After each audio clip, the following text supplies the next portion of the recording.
Hello, my name is Rich Baum. I'm Chief of Staff to the University President at NYU. I want to welcome all of you to the NYU Returns webinar for full-time tenure, tenure-track, and continuing contract faculty.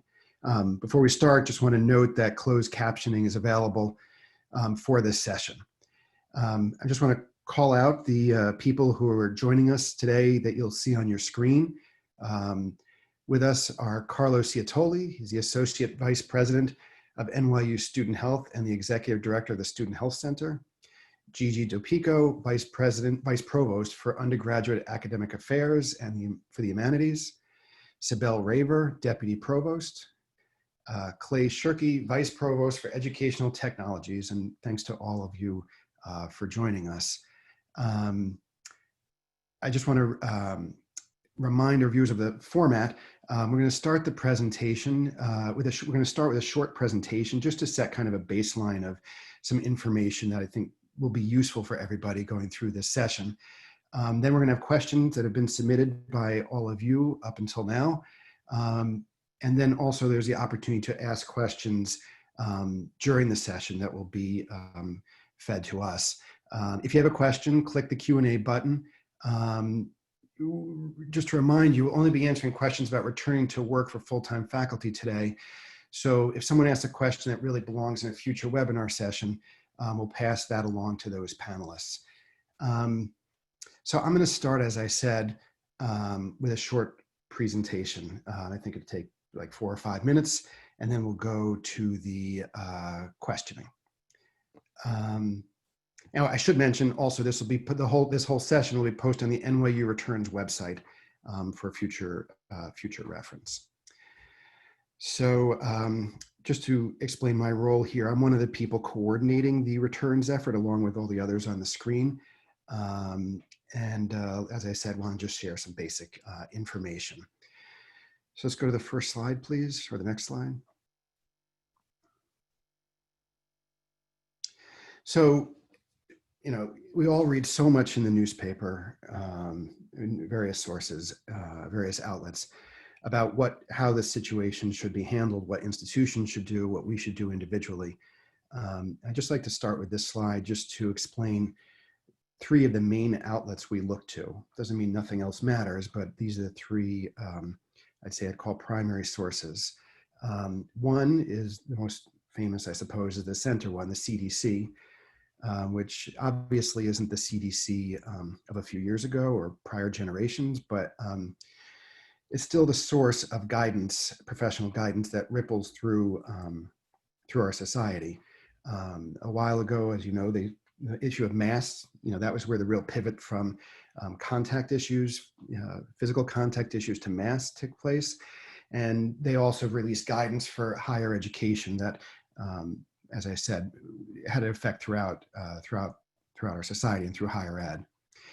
On the left-hand side, the Commission on Independent Colleges and Universities is our professional association. The name is, I guess, self-descriptive. They're our main interface with the state of New York in terms of getting ongoing guidance from New York State. And they're also an incredible source for all of us on this call for kind of crowdsourcing the solutions to the many challenges that are facing us now. We have these incredibly valuable phone calls where we get on with higher ed throughout the state and people get to talk through how their institutions are responding. And we just really learn a lot from these and get to test our own ways of addressing important issues. And finally, on the right, New York State. I'll speak about them more in a second, but the important thing about New York State is as I guess we've all seen, our state government has more control over our lives than really, I think, anyone in our life has experienced right now. We all experienced the pause and going through first 4 stages of reopening. And New York State provided very specific guidance to higher education, which included both directives, essentially mandates, and best practices. And that document is a foundation for us of reopening. It doesn't encompass everything we're doing, but it does shape a lot of our thinking. We feel like New York State addressed this on the merits and professionally and carefully, and it's how we shape a lot of the issues that we're looking at. If you look at the next slide, please. So this is in New York State's guidance, the 4 main areas. And what we're required to do is submit a filing with the state explaining our plans in response to their guidance, divided into these 4 areas: reopening, monitoring, containment, and what they call shutdown, which probably isn't the term we'd use. We would talk about a change in modality, which we'll get to during this hour. That document is near completion, and we'll be submitting it in the coming days. One thing I'll say before going on, though, is none of this would work if it wasn't an iterative process. You know, if it was just the group of us on the phone in a room coming up with plans and then releasing it, it wouldn't work. It has to be a dialogue both before and after that document is submitted. We've had a lot of these webinars and a lot of other smaller meetings with the elected leadership at the university and through the university senate and the councils and other groups, the Faculty of Color Caucus, the research, Stacey Bloom's research group. And our goal, they were very valuable meetings because they really gave a lot of information, allowed us to test a lot of ideas and hear from people. And I guess I wanted to say, before, after this document is submitted, if people have thoughts, please share them. You know, we had this idea scale thing. You know, you can email me. I can't promise I'll always email right back. I might refer to someone else, but this won't work as a crystallized plan that we just execute. It has to be an iterative plan. So go on, please. So when this all started, President Hamilton, Provost Katie Fleming, those of us on the call, some of the other people we were talking to in the wider community, tried to settle on certain basic principles for this project. I don't want to dwell on them too much, but I did want to call them out because they really did matter to us. And, you know, one thing I've learned in this, you could really get absorbed in a conversation about transportation or HVAC or cleaning, and it's all really important, but you could lose sight of what you're trying to do pretty easily. So just to call these out, I'll get to the first one in the next slide, which is basically layering safety, not relying on one strategy. 2, maintaining the highest possible standards of teaching and research, meaning we didn't want to just assume because this situation is so suboptimal that we'll take suboptimal solutions. We want to try and aspire to the best that we can do in this situation. 3, that we're going to rely on multiple modes of teaching, learning, and research and working. That, you know, one of those isn't the answer. It has to be an interlocking system. 4, we have to be able to respond flexibly in an evolving public health landscape. And we've seen that just in the last weeks where the New York State requirement for quarantines dramatically changed our planning for when the students would come back and how they would be housed. Next, a flexible fall, spring, and summer schedule, allowing students and faculty to be able to sort of choose their moments to do their studies and research. Second to last, I'm sure this will come up, using the global sites as an asset for those who can't enter the US, sort of a landing place for them to continue their studies. And finally, advancing diversity, equity, inclusion, and belonging, and enhancing pathways of success for marginalized and our vulnerable members of the community. All of which is to say, I think any thinking, reading person in the country right now has seen the sort of shocking, disparate impact of COVID. And, you know, I would say any person has to be, you know, really bothered by it. And in a way, it's a crisis for the country from my perspective, I'm sure from all of you. And it's very important to us that we do not replicate that inside the NYU community, that whatever's happening in the wider society, that NYU doesn't take as a given or assumption that disparate impact has to occur. And then we also do what we can to counteract it external to the NYU community. So that, you know, early in this process, some of you know Lisa Coleman, who it's shorthand, the Chief Diversity Officer, worked with us to create a kind of template for how to refract the many sort of specific issues through this lens. And I think it mattered to everyone on this call and everyone working on this project. Next slide, please. just for reference sake, these are what we call the work streams. When we keep our lists of what needs to be done, we divide them into these areas. The people, several of the people on this call have serious responsibility in each of these. These are the areas in which we try and engage people. Just to show you how we conceptualize the work and how we try and fit everything into these 6. Next, please. You're familiar with these, where we are now. Everyone has to wear masks, teleworking, and 6 feet apart. All crucially important and kind of a bedrock for workplaces in the state, and it should be across the country, although sometimes not. Next slide, please. This is the layers of safety. What I've learned in this project is that anyone who tells you that there is X solution is wrong, that there are various strategies to mitigate risk and to have an acceptable environment for NYU. We have to use all of them, and you layer them on any one of them or 2 of them would not be enough. Layering them on top of each other is what gets us to an acceptable environment for people to research and learn. Dr. Ciotoli will go through them in a little bit, or sort of discuss. This will be intertwined with answering people's questions, but testing, tracing, quarantining, face covering, distancing, screening, de-densifying, and cleaning are not even the full list, but are key parts of creating an environment for learning. Next slide, please. So this is my last slide. My view, I think a lot of, my view at least, is that one of the mistakes that went on in this country is this was all framed as what to do for yourself, how to protect yourself, and not enough was done about mutual responsibility. I didn't design these slides, these pictures, but you're going to see a lot of them around campus. I think they embody something important, which is it's not just about yourself. It's about keeping everyone safe. And I think it's particularly important when we're dealing with a young population that can feel somewhat, at least around the country, can feel somewhat invulnerable. So this is meant to communicate to everybody, but them in particular. It's not just about you, it's about everyone you're in contact with. So with that, I think we're going to, I'm going to turn off the presentation and hand it off to Carlo Ciotoli. I guess he has one slide he was going to use to talk through, he took a lot of the questions that came in and sort of wove it into his own presentation, let him go through some of that. And almost everything he's doing is responding to questions that came in, and then we'll go to the other questions. Thanks, Rich. And if you want, I was going to use the slide, which I think was the next slide in the presentation, if we want to put it back up. If not, I can sort of talk it through. Put it up. I'm sorry. I was thinking. No, that's okay.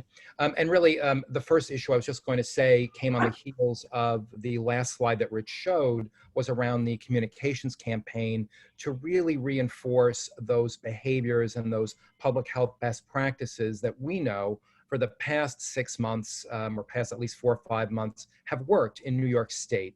And when they haven't been done, have failed to keep people safe in other states. And those are wearing a mask consistently. It includes social distancing. It includes avoiding crowds. It includes staying home if you know you're sick. It includes washing your hands frequently.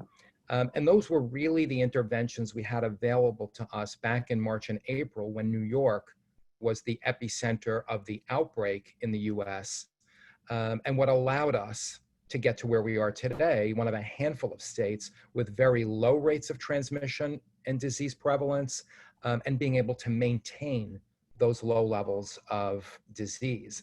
So really reiterating those behaviors, because it's part of the strategy that we generally have pretty full control over, and is so critical, and why that campaign is so important. We're doing a whole host of things around social distancing. The things I think that, from the faculty perspective, de-densifying the classrooms, and the ability to maintain that social distancing within the classroom, but thinking about it in other spaces, adhering to the state guidelines around capacity within various spaces and buildings, thinking about ingress, egress, thinking about how we set up our dining services, signage in buildings to reinforce the distancing messages, are all things that have been planned for and implemented as we start the semester. We have also implemented a daily screener as part of our other NYU sort of specific interventions to reduce risk of exposure and spread. The screener asks about specific COVID-related symptoms. It asks about recent contact with anyone who might have COVID. Asks if you yourself have been recently diagnosed.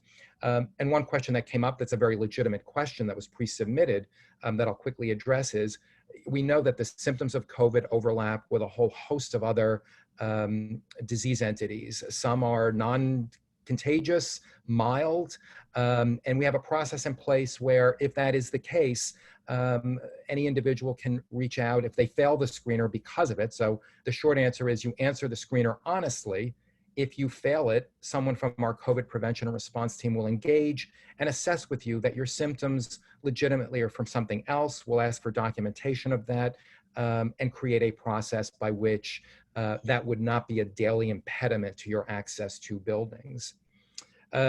We get a host of questions around both testing and contact tracing, especially on the heels of the email that went out. So I do want to take a couple of minutes to talk about that and make sure that I try to address, I think, the questions that came in about it. So in part, because testing is a crucial public health strategy, in part to meet the state guidelines on reopening, we've created a testing strategy that includes testing upon arrival back to campus. So for our employees, including faculty, we've asked that people get tested within 14 days of their arrival back onto campus, meaning accessing a building. Now, for some of you who have been coming, for the researchers, for example, some have been coming as far back as June 8th. We would ask that group who have already been coming to get tested in the window between August 1st and August 14th. Langone is an option. It is not the only option. And I think there was a little bit of an initial pent-up demand on day one after this email went out, but you don't have to get tested at Langone. The various urgent care centers, pharmacies also have testing available. Our turnaround times are not quite as bad as it is in the other, as they are in other parts of the country. I do know that Langone has a roughly 24-hour turnaround time. Most of the other locals, pharmacies, urgent care centers, perhaps several days. So I think you can build that into your planning as you think about when and where you want to get tested. Some people asked about family. So the testing policy does not cover family. So if your family does want to get tested or you want them to get tested, that would be outside of this. It's not part of the requirement. Nor really is it part of the process that we've set up with Langone to get people tested. People have also asked about what happens to the results. We've created a process by which to submit the results. We have ensured that it is fully compliant with all privacy, confidentiality requirements in a secure database. Only members of the COVID prevention and response team have access to that data, so people can be reassured about that. So that, again, the email largely talked about the sort of entry, or what we call gateway testing, sort of coming back to campus. We'll also have a component of surveillance testing, meaning we will randomly select members of our community on a weekly basis to undergo surveillance testing throughout the semester, so we can both identify any individuals who might have asymptomatic disease, but also to continue to track the disease prevalence throughout the semester, which is critical because it will help us guide, can we become less restrictive as the semester wears on? Do we need to become more restrictive as the semester wears on? And again, being able to react to that data.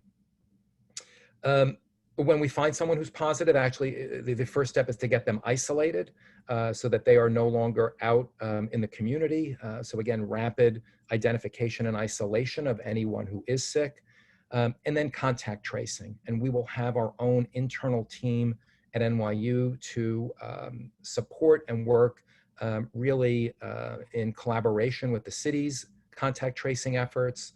And the question has come up, if there is a positive someone in a class, will we know? We will certainly engage in the contact tracing process. We will not call out the individual by name if we don't have to, because the rules of privacy still apply. But again, we will do formal contact tracing within the class, which would involve presumably the faculty member. And the other question that had come up, is it an automatic reversion back to a fully remote class if someone in the class is positive? And the short answer to that is no. There would be an assessment of how much exposure, how much close contact there was within the class to determine what would happen next. Do individual members of that class need to quarantine? There might be scenarios where the whole class might go remote. But again, it is not an automatic because one person in the class tests positive that the entire class would go remote. As I mentioned, we probably have a dozen, maybe even more metrics that we would track throughout the semester, in addition to closely following city and state metrics as well that would guide us in terms of our activities, our actions, further policy decisions as we go through a phased in reopening throughout the start of the semester. And then finally, just briefly mentioning that we are also sort of re-envisioning how to deliver services from the Student Health Center, knowing that we have some students who are not on campus that we need to support, students who are here, but wanting to protect the safety of students seeking care, the staff who's providing care, and anyone in the buildings where we are providing care. All of those elements are shaping how we deliver care to students in the fall, which will continue in certainly significant part to be delivered through telehealth and remote services where it is appropriate. So I'll stop there and turn it back to you, Rich. Carlo, one question I saw was Yep. for kind of implicit in what you said, but just to bring it forward, faculty who are beyond the tri-state area, testing for them. Yep. So testing, you know, if you don't live in the tri-state area, you can certainly get tested locally. It would be again in that 14-day window before you anticipate being back in a building. So you can get tested locally at home. You know, Langone really has their presence in the 5 boroughs. I think they also have a site based out of Winthrop in Nassau County. But again, you are not in any way, shape, or form required to come in to Langone for testing. You can get it done anywhere. And then there is a link for submission that would indicate your compliance with that requirement. And we'll be sending out that information. Let me turn on my screen. We'll be sending out that information on how to do that. And people are asking, again, is implicit, but to sort of highlight it, people are asking if they're going to need to be tested every 14 days. Do you want to sort of explain that in reference to the, you know, again, there will be a random surveillance component to the testing. It probably won't be every 14 days. Different people, different periods of time during the semester. Part of the frequency that any individual may be sort of selected may depend in part on the capacity of testing at the time. Right now, I think we're anticipating reasonable testing capacity, but that's subject to change if things were to get worse in New York, you know, as we were in the spring. But again, no requirement to be tested every 14 days. And a question, Carlo, about how live-in staff, residence hall directors, faculty and residents, maybe some of them on the phone, on the call here, should keep themselves safe when interacting with students, particularly in hallways. Yeah, I mean, I think, you know, the various interventions that we talked about, you know, the sort of definition of close contact and what is pretty clear about what is significant exposure is being within 6 feet of someone for more than 10 minutes without any PPE on. So again, I think there certainly can be interaction, but again, I would limit it where possible. I would avoid crowds. So one-on-one is obviously safer than engaging in a broader group. And again, critical that everyone who is interacting wear their mask, which will be a message that we will continue to reiterate. And a question about if Langone is just for faculty or students can get tested there too. Do you want to just say a minute about what we're doing for the students? Yeah, so Langone, really, we have focused, and they have asked us to focus on faculty and staff, so our employees. For students, for the gateway or arrival testing, we have contracted with a third-party commercial lab that we will bring on site. I think the current plan is to do it outdoors in a tent, where we will be doing mass testing, really starting on August 18th for that early move-in group. Probably for the next 4, 5, 6 weeks throughout the early part of the semester to capture that entry testing for students in that way. Okay. I'm going to keep, well, maybe we'll come back to this, but I'm going to sort of bounce around off public health for a moment and then come back. Audio, maybe this is for Clay. What audio enhancements, such as mics, are we providing to faculty to help students with hearing? And then there's another question sort of related. What about providing clear mass for students who need to read lips? Right. Sorry, yes. So the audio enhancements are school by school. We have specialty classrooms. Not every classroom is identical. In some cases, classrooms are having physical equipment installed. In other cases, we're building roll-in carts to turn classrooms into what we're calling Zoom rooms that have a standard monitor, a microphone the faculty member can use, and speakers. It is a question of pedagogic design, how faculty want to handle a mix of in-person and remote students, which will be true for all faculty teaching in a blended mode, and for many faculty teaching in an in-person mode with students not able to get to the classroom for reasons of anything from visa to travel delays. But where faculty say that they want simultaneous presence or recording capabilities, we're having these either, again, the physical installation in the classroom or the roll-in carts. The Moses Center, which is the center that handles student accommodations generally, is procuring clear masks for those who need them. Should a student especially need this, or should a faculty member especially want this for teaching, those requests should be addressed to the Moses Center. So just staying with you, Clay. Yeah. If we're recording lectures, do we need to get permission from the students? Are there privacy issues with that? You do not need to get permission from the students to record if the lecture is only being shared with other students in the class. The principle is essentially, if a student heard you say it and that student is the only person who's going to have access to it, then the recording isn't moving outside the kind of notional classroom in its digital form. We ask faculty to respect students' desires to perhaps not turn their cameras on. Students are going to be in a wide variety of environments, often home environments or improvised work environments, and may not want to expose their visual environment to their classmates or to the faculty members. If a faculty member intends to do something with a video other than making it available to other students as a study aid, then yes, you should seek student permission. But that is a relatively rare case. In general, the recording is just a set, effectively, of notes that students can return to, or help for students who are in time zones where they can't attend live.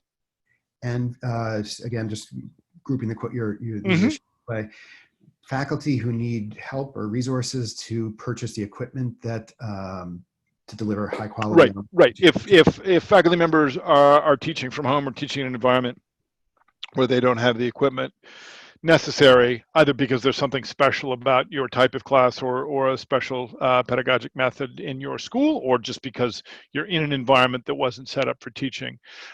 You go to your school first. Very often school equipment is being repurposed for these kinds of functions, and the instructional designers or your school's CIO can help with that. If the school is not able to meet that request, there is also there's a group within the central IT function.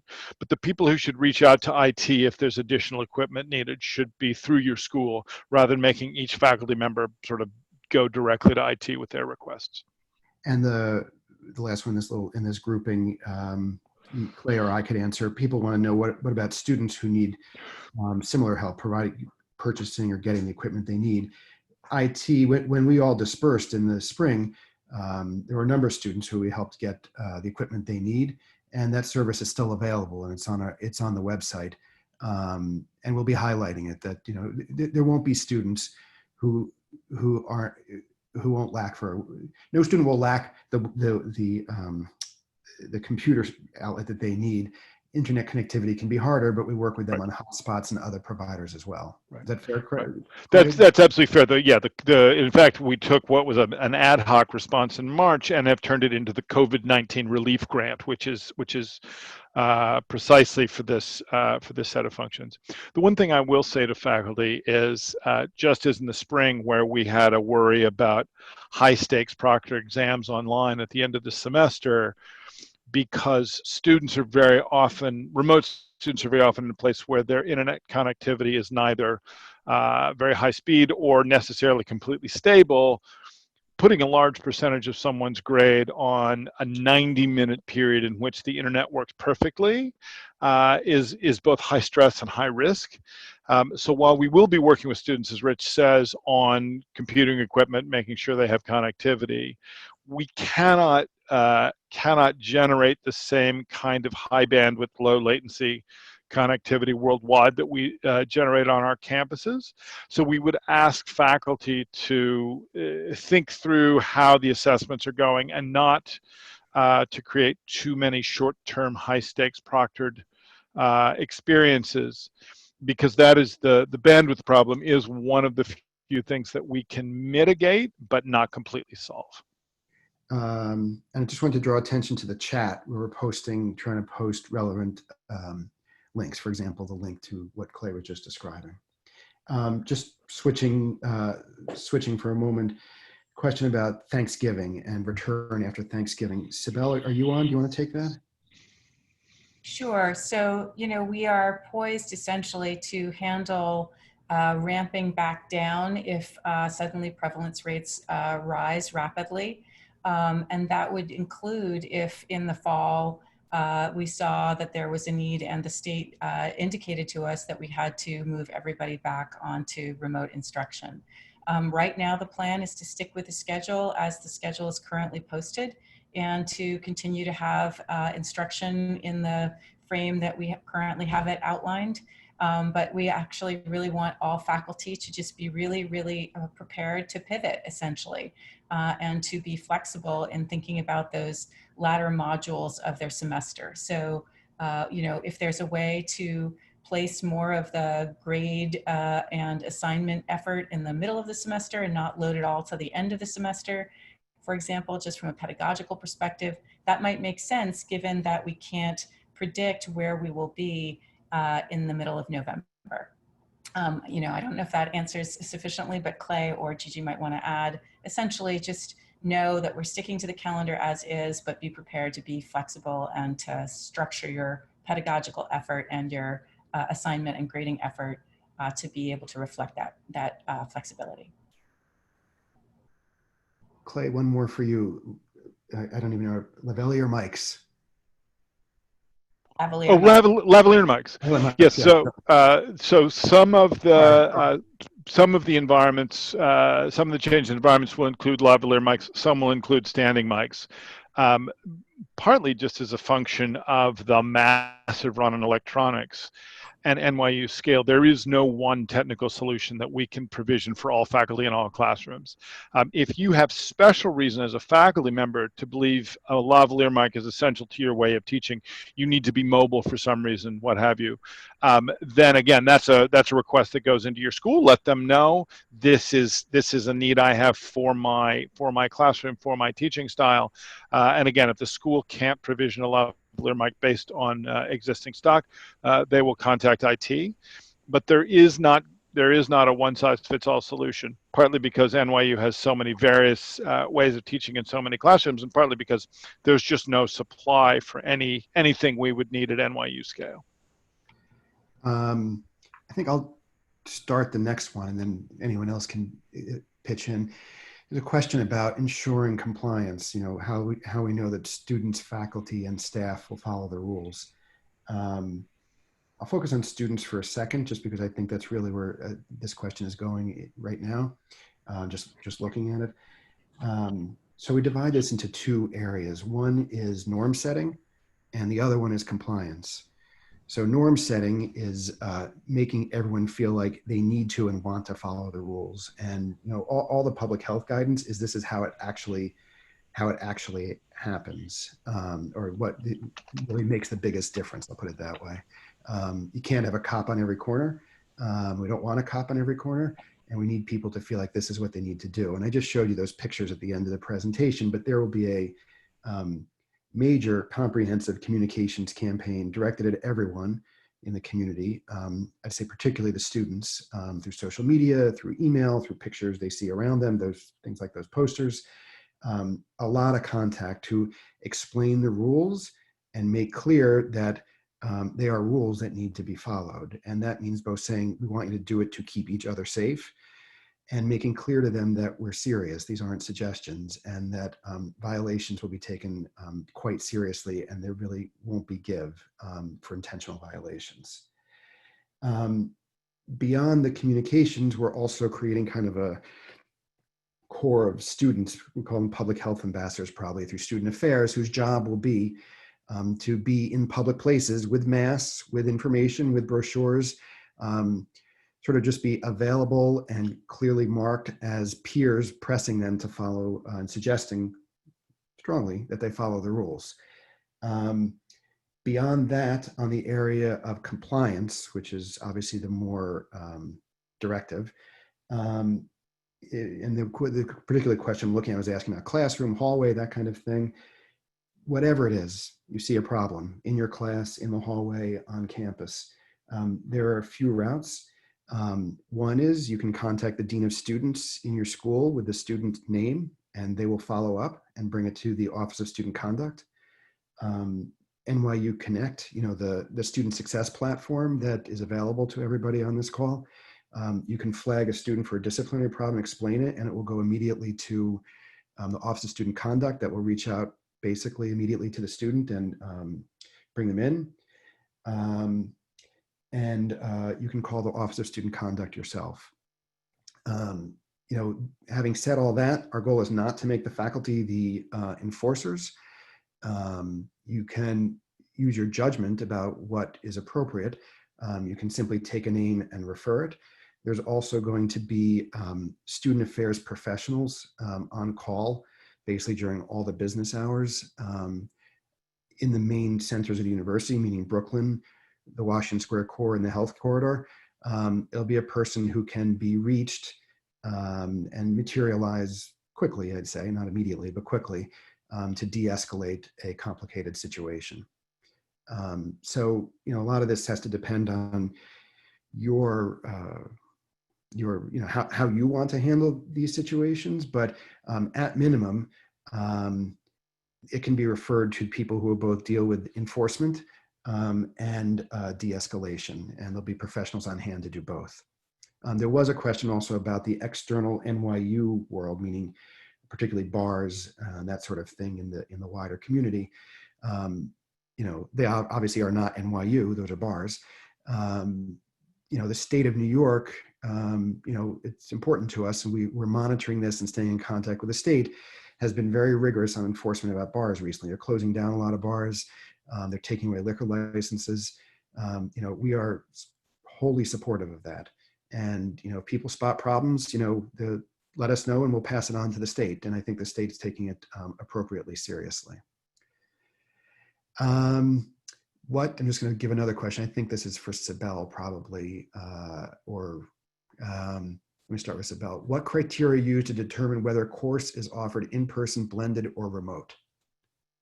Sure. So we faced over 7,000 courses that we had to figure out that exact question. And so we worked with the registrar and with all of the associate deans in all the schools to really think about what would make the most pedagogical sense in terms of courses that could be offered online, as well as what made the most logistical sense in terms of moving very large courses where we were going to have no chance of finding space on campus that would be able to accommodate the 6-foot distancing guideline, and basically made a decision to move all of those courses that were with enrollments of 40 students or more to an online format where and whenever possible. And that then led us to figure out how we could handle small classes with enrollments of under 15 and medium-sized classes between 15 and 40.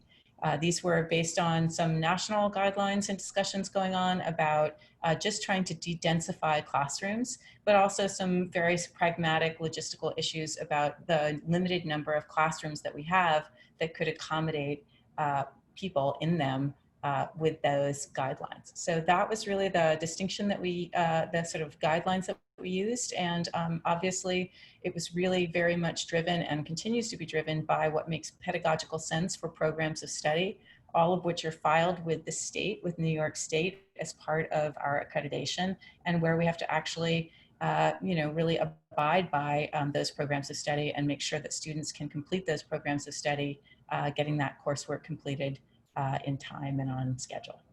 And guest lecturers, how are they handled? Guest lecturers, I think that the question is about folks visiting from out of the off campus. Obviously, our adjunct faculty are going to be following the same protocols as our tenure-track and our contract faculty. But for guest lecturers, we're really trying to discourage guests, period. People coming from outside of NYU should really be visiting via virtual and Zoom enabled methods. We know that that's a bit challenging for some because obviously we love having people provide in-person lectures, but that's really not feasible at this time. They imagine how challenging it would be in terms of their own quarantining protocols, both once they arrive to New York and potentially once they leave to go back to wherever their home is. So we're really discouraging visitors as much as possible. Just staying with related topics, Clay, will there be tutorials available for faculty for the mobile units? Sorry, says the Vice Provost of Educational Technology, who can't unmute. Yes, of course. Again, because of the sort of pedagogic differences between the schools, most of the trainings will be in the schools. In addition, the teaching and learning with technology team on the IT staff will walk you through that. However, there's no particularly special equipment. These are essentially larger screens and larger microphones, but the setup is still a computer running video conferencing tool, right? It's still Zoom. So most of the functions that someone might need to use are going to be familiar to faculty already. Carlo, just sticking with sort of classroom work now. Carlo, a question about whether a professor is to wear a mask over lecture over a long period, and about face shields. So our policy has been that lecturers wear masks, understanding there are a host of issues with that.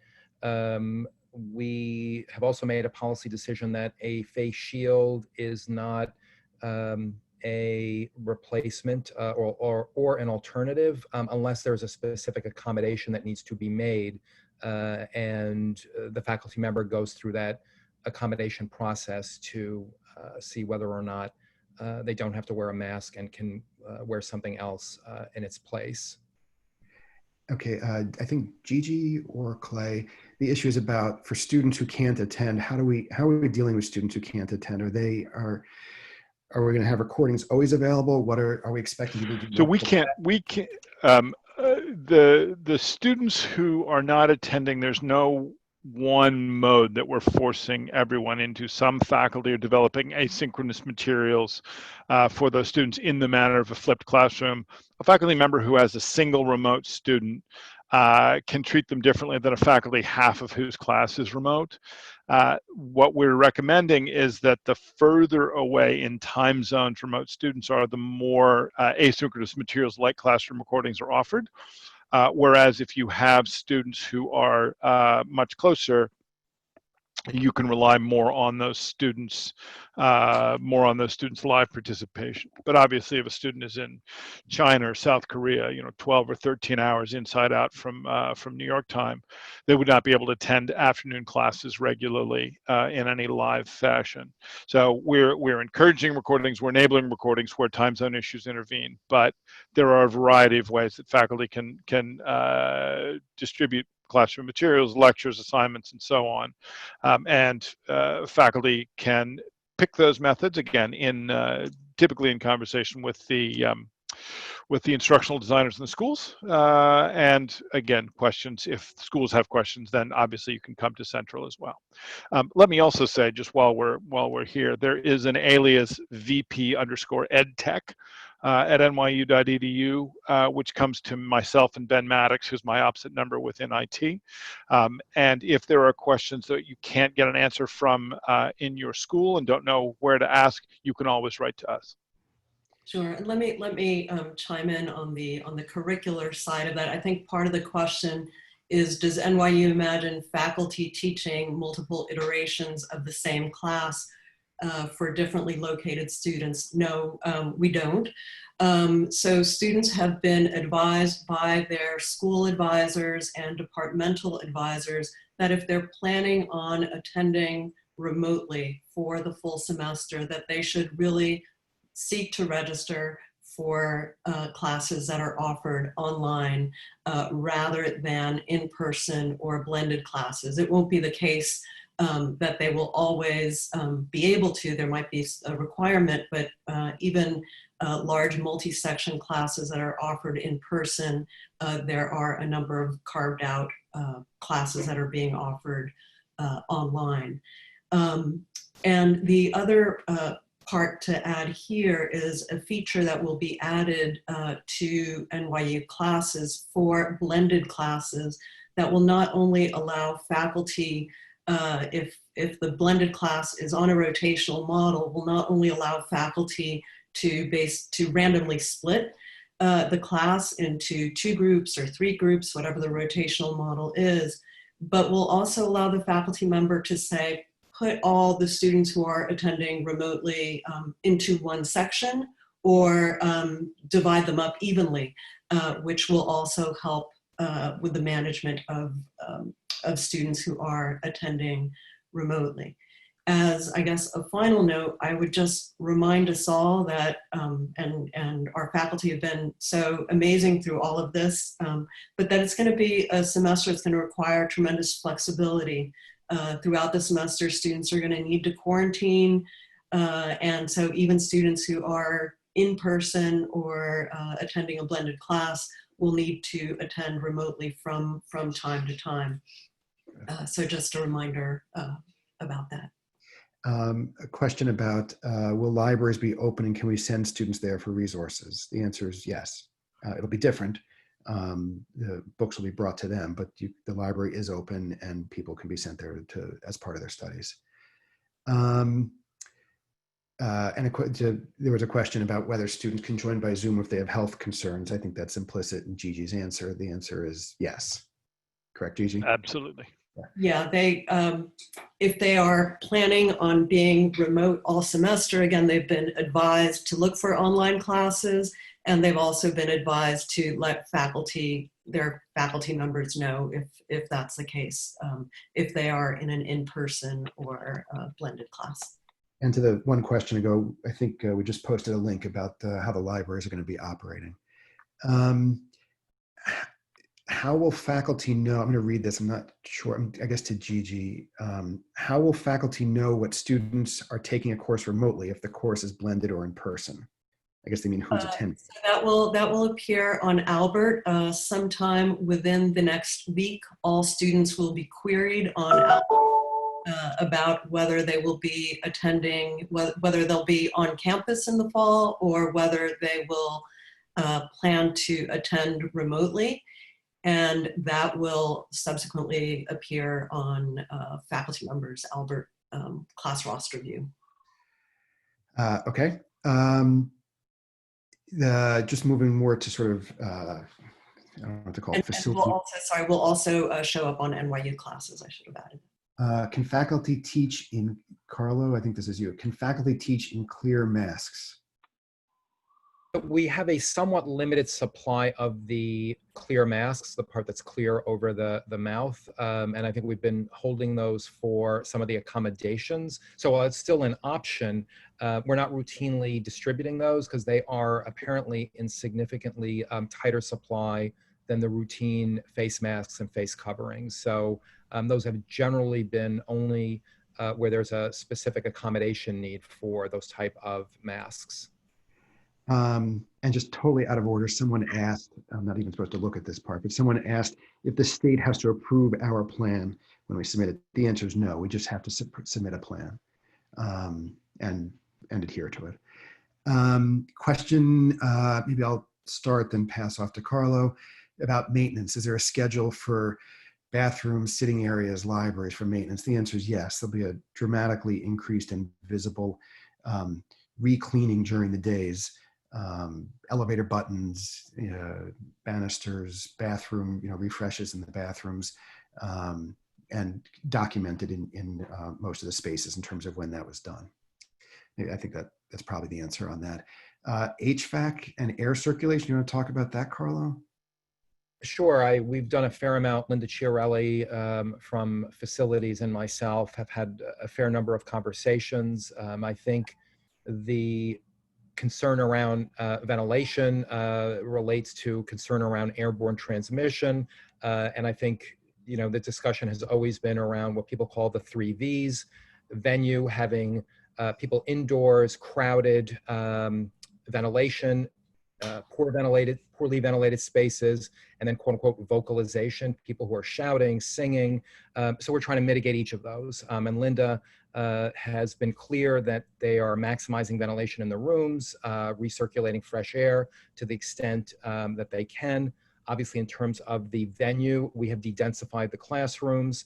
And from the vocalization point of view, we have actually limited and flat out actually told some of the schools not to have certain types of classes where they're singing and other types of activities that we think are risk. Sort of on the epidemiologic side, continually reading about the true risk, which again, even if we think there is some risk to airborne transmission, does get largely mitigated through the use of masks. So I do think that collectively, between what the facilities group is doing around enhancing ventilation, de-densifying the classrooms, and our consistent mask wearing policy, we have truly mitigated that degree of risk across the board. Okay. And maybe we're approaching the end. I want to make sure to hit a few more areas that people asked about. One is, I raised this at the beginning, but people ask, what is being done to ensure that we don't exacerbate disparate impact on the most vulnerable communities within NYU? The truth is this pertains to almost every area we've discussed. So any one of what we talked about could go there. I guess what I can tell you is that we have tried to make this pertain to everything, ranging from getting computers to people to make sure that everyone can be tested, to make sure proper healthcare is universally available, making sure that we assist people through the Moses Center who have disabilities. It's a far-ranging effort that pervades all of this. If you have a particular issue, of course, feel free to raise that. I guess is how I'd answer that without, we could really spend the whole session on that almost, and maybe we should, but there's a lot of different ways that this is being addressed. A question back to academics before we leave: the policy on assigned seatings in classrooms and student lounge areas. Cybele, I think you're the one I've mostly spoken to about that. So do you want to take it, or? Sure. This is something that Carlo drew our attention to, because obviously we need to know who is sitting next to whom, so that if there is the need for contact tracing, we are able to do that. The way that we're going to work this, and Gigi really deserves the lion's share of the credit in working with IT on this, is that students will be told at the very beginning of the semester to pick a seat and to keep that seat for the semester. There will be numbers on seats, and actually faculty will be able to use the NYU Classes tool to have students actually mark down their own seat using a phone-based mobile app. Gigi, do you want to comment on that? No, that about sums it up. Faculty will be able to make any seating changes that they need to if someone comes in and needs an accommodation. But once a student selects their seat, they will be assigned that seat for the rest of the semester, following the recommendations of New York State. And in addition, people have been asking about study spaces and spaces after or between classes.